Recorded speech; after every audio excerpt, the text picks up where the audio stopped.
back. The defending Olympic 100-meter champion swings into action next in the opening heats of the men's 100 meters. And Mo, who aspires to be the greatest of all time, signaled his return to prominence earlier this year with his run at the home Death Row Invitational. And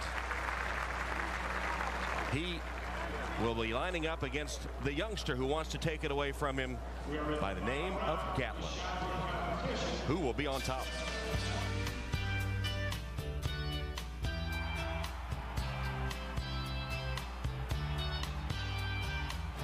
Everybody wants to be the man at the top.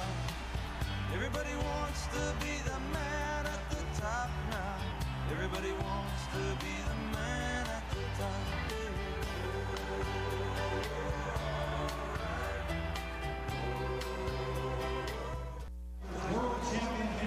Welcome back to Sacramento, where we're ready for the first quarterfinal heat in the men's 100-meter competition, featuring Maurice Greene, the defending Olympic champion. We mentioned earlier he signaled his return from an automobile accident and a broken leg with his victory at the Home Depot Invitational in May. That's the race you may remember where he ran so fast that his shoes were on fire.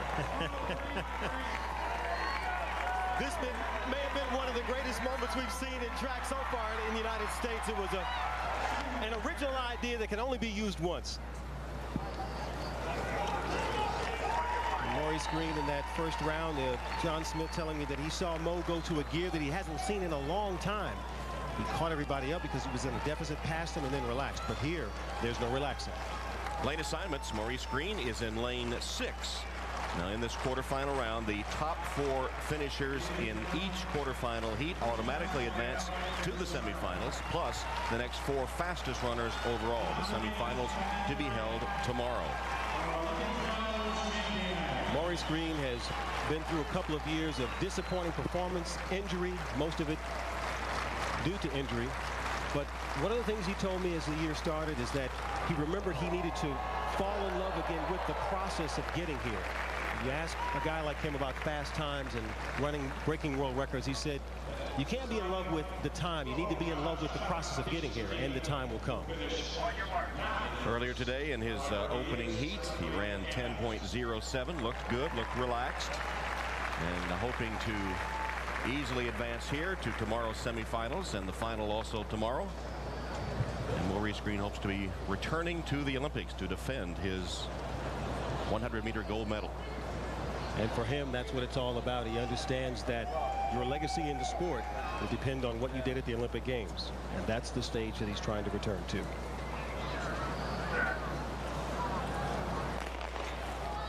On their way in the 100 meters, and Maurice Greene didn't break particularly well. Now starting to put it on, though. Here's Maurice Greene now pulling away. They're coming to the line, and he will win it. Maurice Greene wins with Bernard Williams in second place. Maurice Greene is getting back to the place where we used to see him before in 2000. You see he's got that swagger back. He's slapping the tattoo which says GOAT, G-O-A-T, greatest of all times, which is his goal in the sport of track and field. But Maurice Greene is beginning to get back to form, and if he can get that start together, who knows what we may see. Look there at the face. We see relaxation, see how the jaws go up and down, the hands, and he's able to look over, which shows how relaxed and in control of the situation he is, which is important. That mental confidence that he can manage any of the other athletes that are on the track. Really, in his mind, it's not about them, it's about him and the time. And ran just a little faster than he did earlier today, 10.06. Williams second, Tyson Gay third, and Mardy Scales was fourth. Now let's go back to Bob Costas at the swimming trials. Well, to most of us, a goat is a farm animal, but to Maurice Greene, it has an entirely different meaning. Tell us about it. Well, it's just, you know, I have a lion on there, and it symbolizes the lion is the king of the jungle, and the track is my jungle, and it has GOAT on there for greatest of all time. I thought Muhammad Ali was the greatest of all time. What's it going to take for you to be the greatest track sprinter of all time? You know, he's the greatest of boxing, so I think I'm the greatest in track and field. Do you have to win in Athens to cement that spot? You know what? I've never thought about that, but I'm going to go there and win. But you know, I've done everything better than everybody before me has, so that's making makes me the greatest. Well, you won 4 years ago. Compare the form you're in now. Are you more explosive today than you even were 4 years ago? I think my explosiveness is about the same.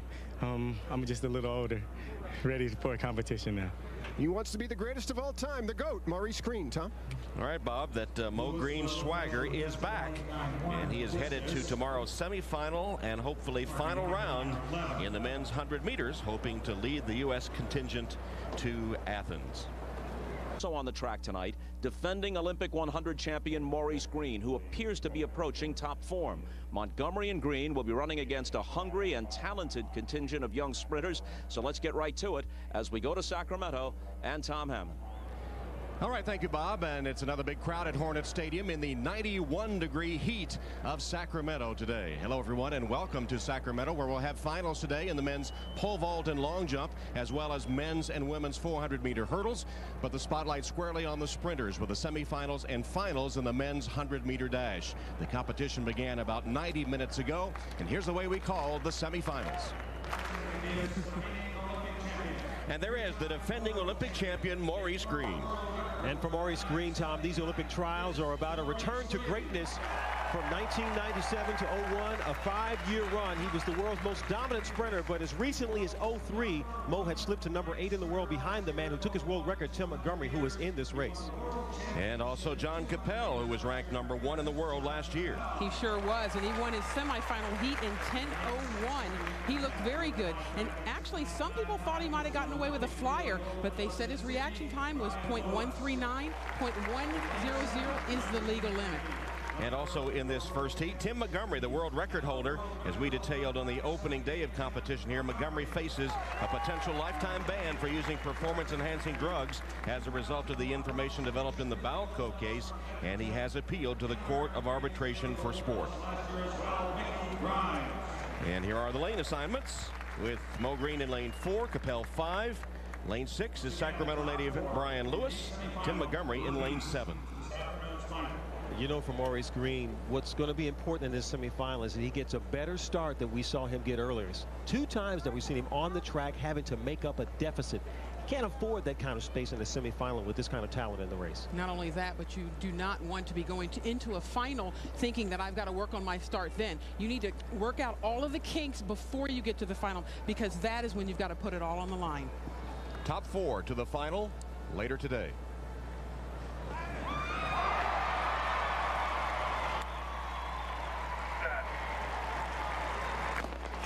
On their way, and Maurice Greene got away better this time. Capel not so well. Lewis is there too. Here's Mo Greene. Greene leading the way. Coby Miller is there. So is Capel. It is Mo Greene to win it in 10.06 unofficially.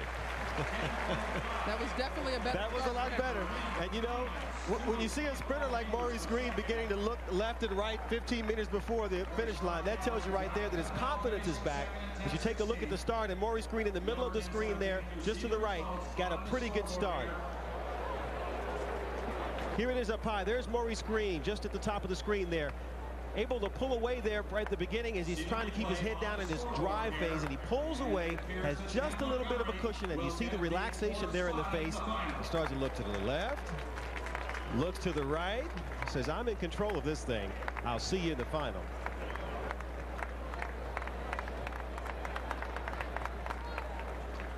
And here are the official results in the first semifinal. And the 4 that will advance to the final a little bit later. Maurice Greene 10.05, John Capel, Coby Miller, and world record holder Tim Montgomery gets the 4th spot to make it to the final. Now the second semifinal in the men's 100-meter dash. And Maurice Greene, winner of the first semifinal, hanging around to see who he might be facing later on this evening in the final of the men's 100. And in this